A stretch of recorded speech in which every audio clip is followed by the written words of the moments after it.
All right, welcome everyone to another deep dive. Today we're tackling a couple of terms that get thrown around quite a bit these days. Um, Re-racialization Mm. and colorism. And, we asked you to send us anything you could find, and oh boy, you guys delivered. We've got YouTube comments, whole transcripts, like seriously long academic papers, Wikipedia, Reddit, even like some choice TikTok snippets. It's a real grab bag of perspectives, which I think is going to make this a really fascinating deep dive. Exactly. So the mission here is to figure out like, what are these terms really about? And, do they even connect in any meaningful way? All based on what you guys found out there in the wilds of the internet. And I think it's important to acknowledge right off the bat that anytime we talk about race, things can get, well, a little sensitive, a little tricky. Absolutely. But that's all the more reason to have these conversations, right? Right. And our goal here is to really stay neutral, to just present what's in these sources and let you draw your own conclusions. All right. So to get our heads around these terms, I think we need to start with the big one, right? Like, what even is race in the first place? And looking through all this stuff you sent, one thing that really jumps out is this idea that race isn't this, like, biological fact. Right. It's not like baked into our DNA or something. Exactly. I Yeah. mean, the American Anthropological Association, they even say it straight up. Race is a social construct.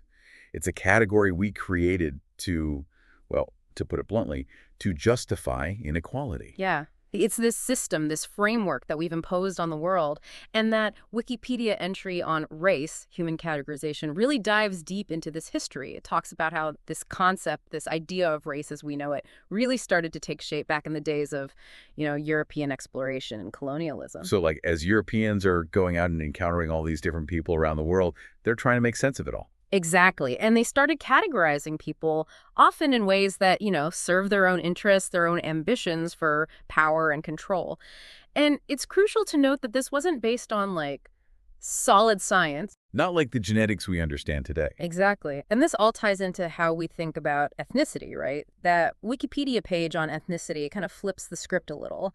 It talks about how older ways of thinking about ethnicity, what they call primordialist views, saw ethnic groups as like these ancient, unchanging things bound together by bloodlines that go back forever. So, like, your ancestors determine who you are eternally. Right. But more modern views are like, hold on, not so fast.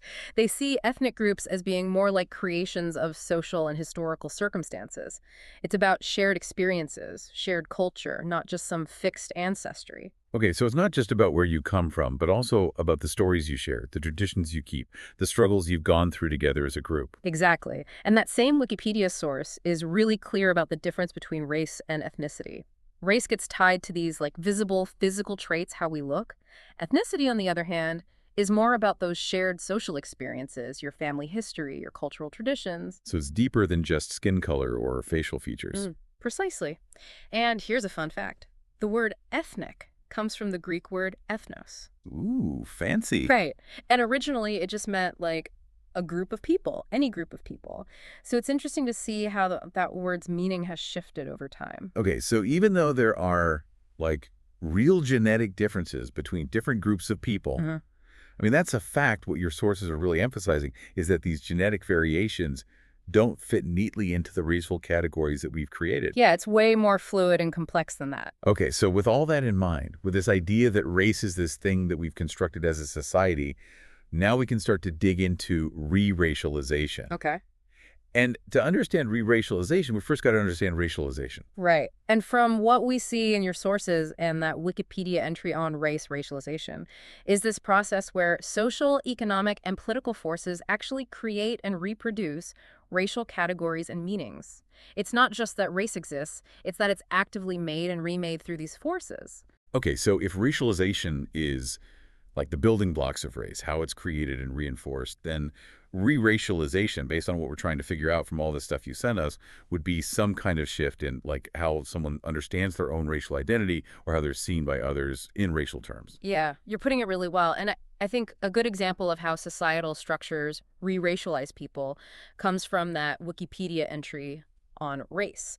It talks about how, unfortunately, sometimes law enforcement uses race in profiling, which, intentionally or not, reinforces this idea that race is this relevant, significant category that needs to be considered in how people are treated. Right. And then we have this really interesting point from the trans Japanese woman's thesis, Oh, yeah. which mentions John Solomon's social experiment, where he basically intentionally presented himself as a black man, even though, I mean, he himself didn't identify as black. Yeah, it was like he was trying to see how society would react to him based solely on how he looked. Exactly. Yeah. And people treated him as a black man. Mm. Like the world around him re-racialized him based on how they perceived him, even if it didn't align with his own sense of self. Yeah, and that's where it gets really interesting, right? Because even Oprah Winfrey, when she was talking about this whole experiment, she was referring to him as black. So it shows how powerful social perception can be in terms of assigning race, even if it clashes with someone's personal identity. So even though he was doing it as an experiment, like the way people treated him actually did temporarily re-racialize him just by how they were interacting with him. Right. And it shows that society has these racial scripts, these expectations, and when someone seems to fit a certain script, they can be treated accordingly, regardless of what they're feeling or believing internally about their own identity. And then to complicate things even further, that in defense of transracialism, video points out that the very definitions of racial categories are often debated and not set in stone. They Hmm. use the example of Spanish people. Are they white? Are they Hispanic?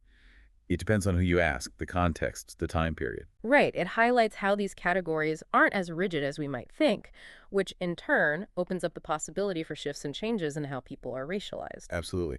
And that same video talks about how, the one-drop rule, which was this really rigid and frankly pretty racist idea that if you had even one ancestor of African descent, you were automatically considered black. Hmm. It talks about how that idea is losing its grip, which could mean more space for people of mixed heritage to have more nuanced and maybe even fluid racial identities. Right. So we're seeing this theme emerge that race isn't a fixed biological reality. It's this constantly evolving, fluid social construct influenced by everything from historical events to social perceptions to even legal definitions.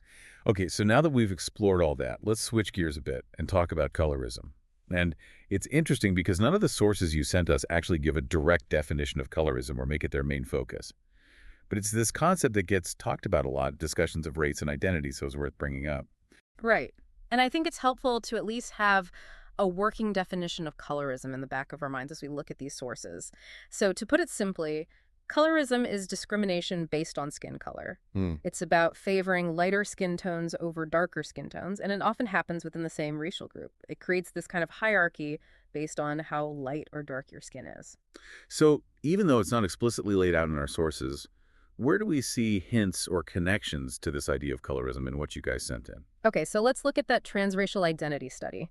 Remember, it mentions that some participants talked about not being satisfied with their facial features and wanting to have an appearance that aligns with the ethnicity they identify with. Right, they want their outside to match how they feel inside.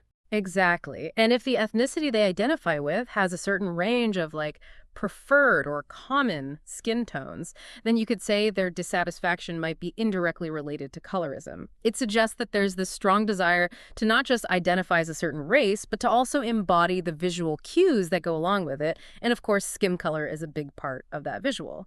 The study even specifically says that unhappiness with their appearance is a significant factor for transracial individuals. Right, so it's not just about saying, I identify as this race. It's also about looking like, in their minds, a person of that race should look. Exactly. It's about wanting to fully embody that identity, both internally and externally. Okay, that makes sense. Now, what about that TikTok user who talked about getting bullied for being ugly, but then she found that Japanese makeup suited them more, and people started seeing them as Asian? Could there be, an element of colorism in that, even if it's subtle? It's definitely a more indirect connection, but yeah, I think there could be something there. If certain skin tones or certain facial features are considered more desirable or attractive within a specific aesthetic, in this case, one associated with Japanese culture, then her experience might be touching on some of those underlying biases, even if her main motivation was just to feel more comfortable with herself and avoid that negativity. It's like certain looks get racialized and then assigned different levels of value, right? Exactly. It speaks to how deeply ingrained the idea of race is with visual cues and how those cues can be manipulated and interpreted in different ways. Right. And then there's the case of Martina Big, which we heard about on that quote, Goats podcast, she literally changed her skin color to, in her words, become authentically black. Yeah. I mean, that seems very directly connected to this idea that skin color is like a key marker of race. Absolutely. Now, it's important to acknowledge that her motivation seems to be more about her personal identification as Black, not about like experiencing discrimination within the Black community based on her shade. But her actions definitely underscore how central skin color is in our understanding of race, which is, of course, the foundation of colorism. Okay, so even though colorism isn't directly defined in our sources, we can see these related ideas popping up, especially around the desire to physically embody a certain racial identity, with skin color being a big part of that. So now let's try to connect the dots here. Based on everything we've looked at, what's the relationship between like re-racialization and colorism? Do our sources show a direct link? It's tricky, right? Because based on this material, it seems like the relationship is more nuanced than a direct cause and effect situation. We've talked about how re-racialization is the shift in someone's racial identity or how they're seen by others racially. And that shift can be internal, how someone sees themselves, or external, how society categorizes them. And colorism is specifically about preference or discrimination based on skin tone, and it usually happens within those already existing racial categories. Right, that's the key difference. So while the process of re-racializing might involve changes to someone's appearance, including their skin color, like we saw with Martina Big, the motivations that we see in these conversations around transracialism seem to be way more complex and go beyond just skin color. Yeah, it's about a desire to connect with a culture, a feeling of belonging, a deep sense of internal identity, and wanting that identity to be recognized by others. It's not necessarily about like trying to gain some advantage or avoid discrimination based on how light or dark their skin is within the race they were assigned at birth. Exactly. It seems to be a much broader, more multifaceted motivation. But wouldn't it be logical to think that if someone does re-racialize, that they could then become subject to colorism within their chosen racial group, even if our sources don't specifically talk about that? That's a great point. I mean, just because you choose to identify as a certain race doesn't mean you're automatically immune to any biases or hierarchies that exist within that group, and that absolutely includes biases based on skin tone. Right. So even if re-racialization isn't driven by a desire to avoid colorism, it doesn't mean that colorism wouldn't still be a factor in their experience. It's like, even though the sources are focused on that initial shift in racial identity, that doesn't mean the story ends there. Exactly. There's a whole other chapter to explore about what happens after that shift. And I think the concept of transracialism, which comes up in a lot of these sources, like that thesis, the Dr. Todd Grande video, the Brubaker paper, it really gives us a lens to look at these ideas of changing racial identity and how people see each other racially. It's almost like a test case for how fluid we believe race really is. Right. And it's worth pointing out, like, that trans Japanese woman's thesis mentions that transracial has historically been linked to transracial adoption, where kids are raised by parents of a different race. So the way we're using transracial now as this form of self-identified identity, it's different from that older meaning. But, I mean, there are some overlaps. Yeah, like in both cases, you're talking about people navigating racial differences within a family or their own lived experience. Exactly. And the debate around transracial identity, particularly when we compare it to transgender identity, is pretty heated in some of these sources. Like that Dr. Todd Grande video, he kind of cuts to the chase and asks, if someone genuinely feels this alignment with another race and wants to live as that race, why should we automatically say that's wrong? It's like if we can accept and validate transgender identities, maybe there's a similar logic that could apply to transracial identities. Right. But then you have the Brubaker paper, which takes a more cautious and nuanced look at that comparison. It points out that while people are definitely thinking with like, using the framework of transgender identity to try and understand other kinds of identity shifts, gender and race don't function in exactly the same way as social categories. Right, and race especially carries this, like, huge historical weight of oppression and inequality. Exactly. So when someone claims a shift in racial identity, it lands very differently than a shift in gender identity. And then you have the Rachel Dolezal case, which is mentioned Yeah. in several sources. I mean, her situation where she presented herself as Black even though her parents were white, it really blew up this whole conversation and showed just how differently society views these claimed changes in gender versus race.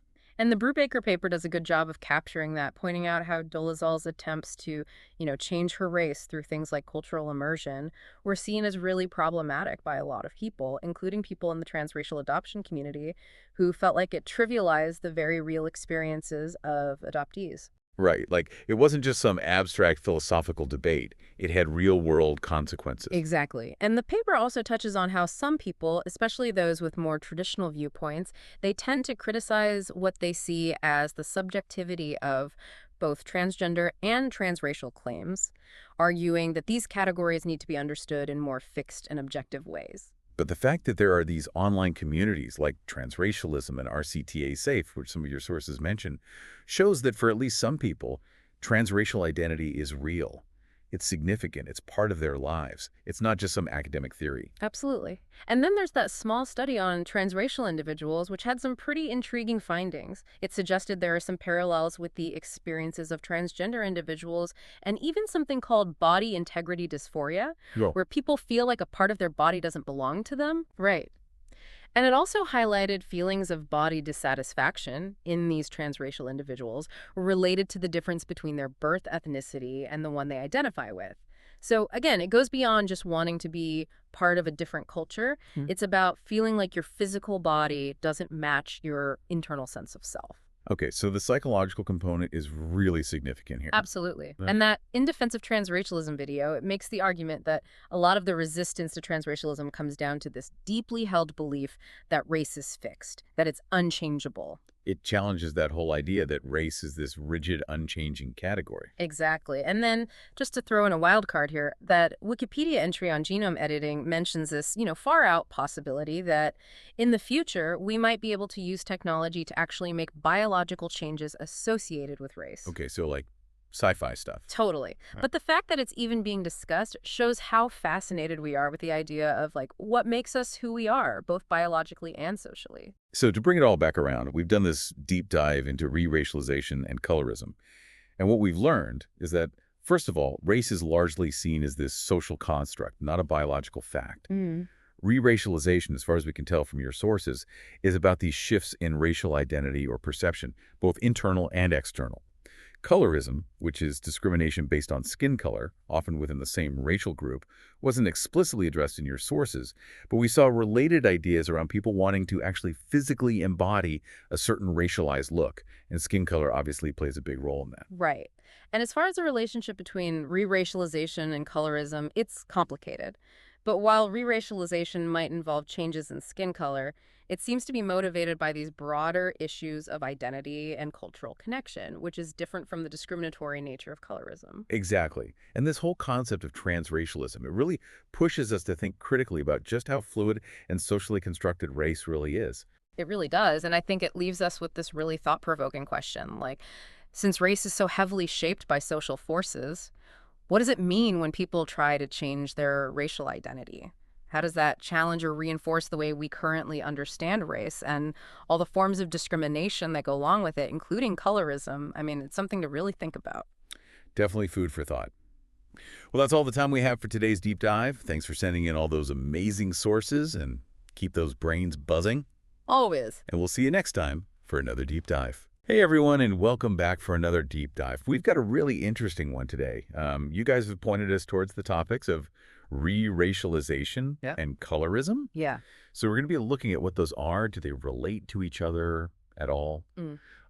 And yeah, we've got a whole bunch of different sources for this one. We've got YouTube transcripts, academic articles, even some Reddit threads. Oh, wow. Yeah, so this should be a really fascinating look at this.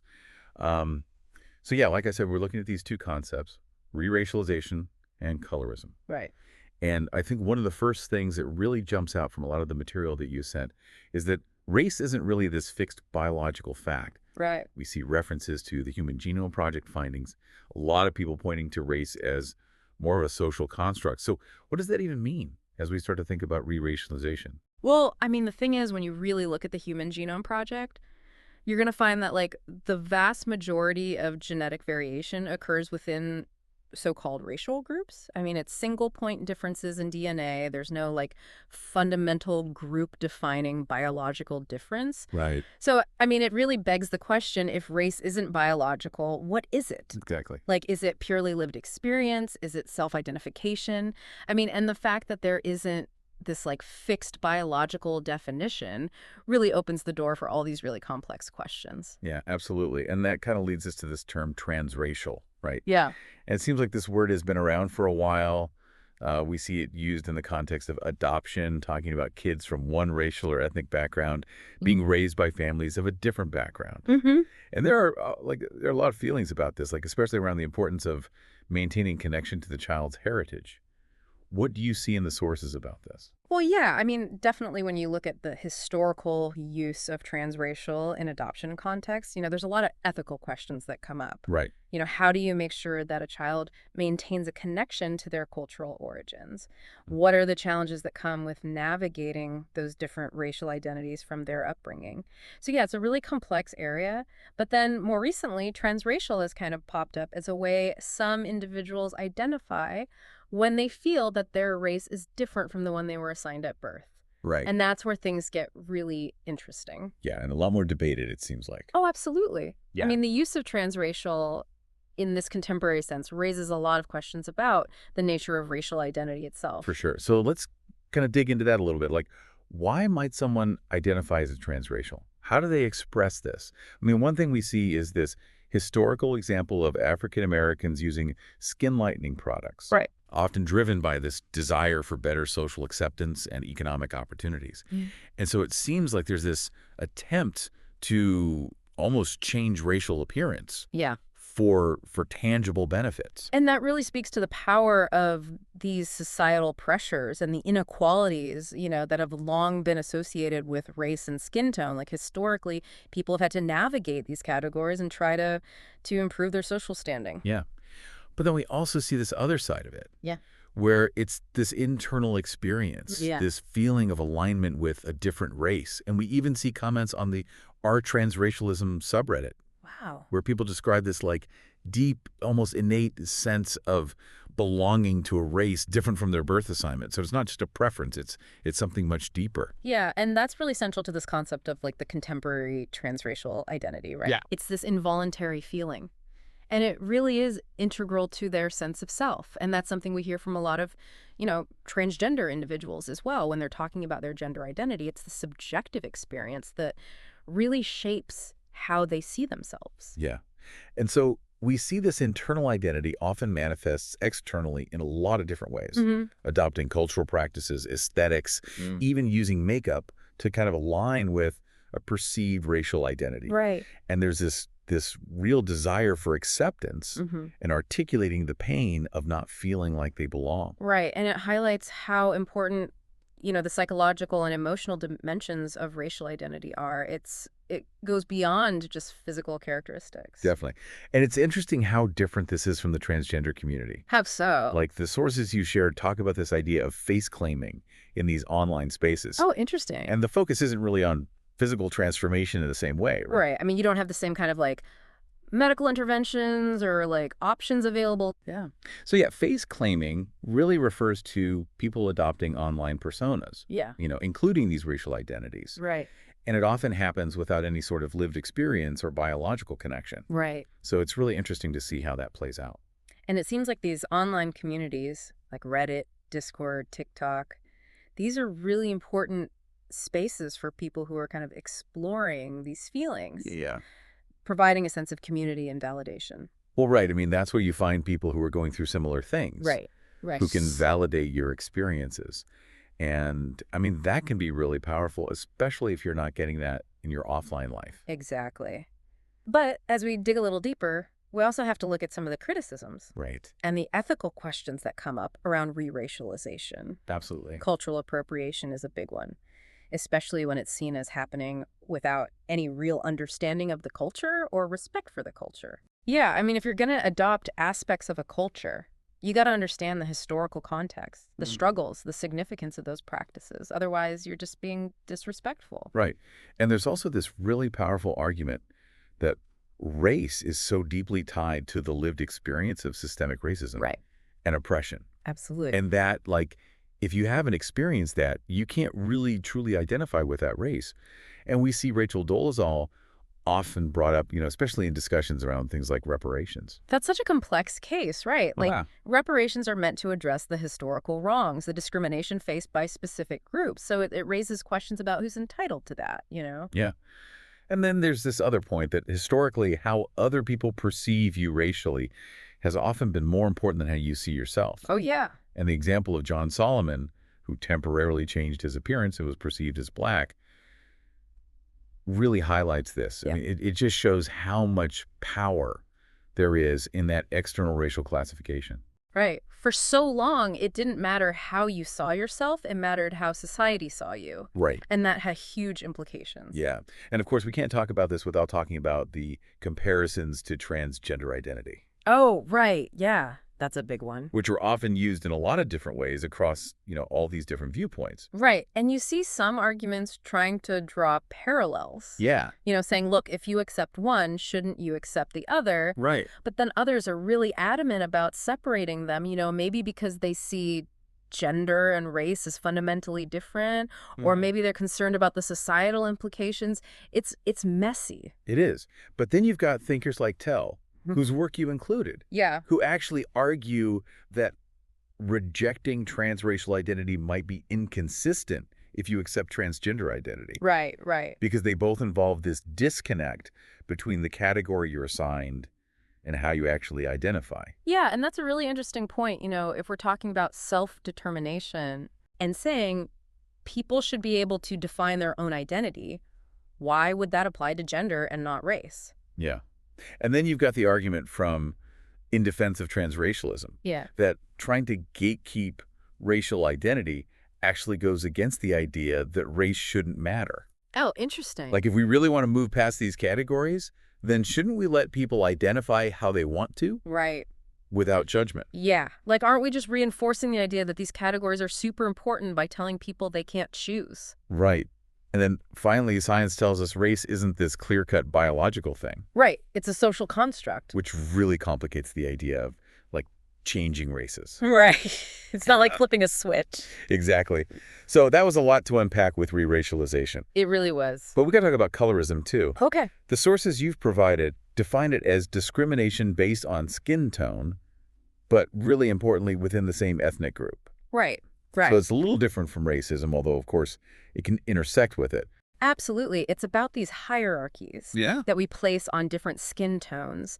And often you see like lighter skin being favored. Yeah. And I mean, this isn't just a historical thing either. It's still happening today in so many ways. Like how we portray people in the media, hiring practices, even personal relationships. Right. And one really powerful example from the material you sent is the brown paper bag clubs within the Black community, Oh, wow. where only lighter-skinned individuals were allowed. And it really shows you how deep this goes. Like even within a group that faces discrimination from outside, Right. there can be these internal hierarchies that emerge. Yeah. And so often, lighter skin is favored over darker skin, reflecting these broader societal beauty standards, Absolutely. which you got to imagine are rooted in, like historical power imbalances. Right. Like who gets to define what's beautiful? Yeah. It's often tied to who holds power in society. So how do re-racialization and colorism relate? Right. Or are they totally separate things? Like, could the desire to identify with a different race ever be connected to colorist ideals? Yeah. Maybe wanting to identify with a race perceived as having lighter skin, or even the other way around. Well, I mean, it's possible. Yeah. Like maybe in some cases, those colorist beliefs, they might be influencing someone's desire to identify with a different race, whether they realize it or not. Right. Maybe they're drawn to a lighter skinned identity because of the privileges that come with it, or maybe they're, drawn to a darker skinned identity for other reasons. But yeah, colorism could definitely play a role. But the sources you shared seem to suggest that for most people who identify as transracial, it's not about skin tone. Yeah. It's about something much deeper. Right. It's about identity and belonging. Right. And it's about identifying with the social treatment, the cultural norms, the lived experiences of a particular race. So colorism is really about hierarchy and discrimination within a racial group based on skin tone. Right. While re-racialization is about crossing those group boundaries in terms of how you identify. Exactly. It's like two sides of the same coin, you know. Yeah. Both deal with race and appearance, but in very different ways. Right. But I do think the conversations around re-racialization can actually bring colorism to light. How so? Like when we talk about these societal biases, these preferences related to skin tone and facial features, it makes you realize how much colorism is still a factor in our society. Oh, absolutely. Like Yeah, the desire to change your appearance might actually reflect the impact that colorism has had. exactly. So to kind of wrap it up, we've got re-racialization, this really complex issue of identity, of crossing racial lines. Yeah. It's often driven by this strong sense of self, Right. but it also faces so many ethical and social questions. Yeah. And then we've got colorism, which is all about discrimination within racial groups based on skin tone, Right. highlighting all these historical and ongoing inequalities. Yeah, and they both really show how important race is in our society. Yeah, for sure. So here's something for you to think about. Given that race is largely a social construct, what are the ethical implications of identifying with a race different from the one you were assigned at birth? Yeah. How does that intersect with the very real effects of racism and colorism? And what does the emergence of transracial identities tell us about, the categories we've created? Wow. That's a lot to ponder. It is, but that's why we do these deep dives, right? Right, to get us thinking. Exactly. Thanks for joining us for this one. Thanks for having me. We'll see you next time. See ya. Bye.